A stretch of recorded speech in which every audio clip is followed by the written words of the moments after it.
तर भाजपने मोठा विजय संपादित केलेला आहे आणि याचवरती नेत्यांनी प्रतिक्रिया दिलेल्या आहेत, आपण जाणून घेऊया। थोड़े वर्षानंतर ममता बनर्जी का खेल खत्म, खेला खत्म होबे और ये खेला खत्म कर दिया बंगाल के लोगों ने। आणि याच पद्धतीने मी मनापासून आमचे देशाचे प्रधानमंत्री मोदीजींचे अभिनंदन करन। लोक म्हणतात मोदी है तो मुमकिन है। ममता बॅनर्जीचा अहंकार तुटला।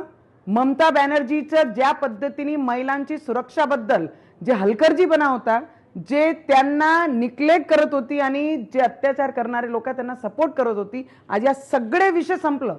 टीएमसीचा तंबू उखाड़ दिया या पद्धतीचं चित्र समोर येत आहे। आसाममध्ये पुन्हा एकदा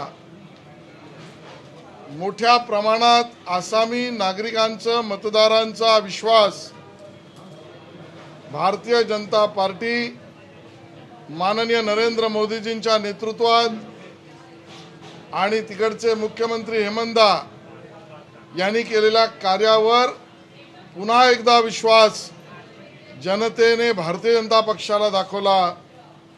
अभूतपूर्व यश आसाममध्ये मिळालं आहे। तुष्टीकरणाची राजनीती चालणार नाही, विकासाची राजनीती चालेल हे बंगालमध्ये सिद्ध झालं। आसाममध्ये पुन्हा एकदा भाजपचं सरकार येत आहे। तामिळनाडूमध्ये खूपच चांगल्या पद्धतीने जागा वाढल्या आहेत। त्या ठिकाणी स्थानिक नवीन पार्टी पुढे आहे। स्वाभाविकपणे अँटी इन्कम्बन्सी दोघांमध्ये विभागली गेली आहे आणि मला वाटतं की पुडुचेरीमध्ये भाजप सरकार आहे। केरळमध्ये आम्ही खातं उघडतो आहोत, टक्के आमचे वाढत आहेत। पण आजचा खरा विजय बंगालमधला जो आनंद आहे, कारण बंगाल केवळ एक राज्य नाही आहे, तर एक सीमावर्ती प्रदेश आहे की ज्या प्रदेशातून मुंबईपर्यंत बांगलादेशी येतात आणि आपले उद्योग व्यवसाय बसवतात। स्थानिक तिथल्या माणसाला उद्योग व्यवसायामध्ये तो मागे टाकतो।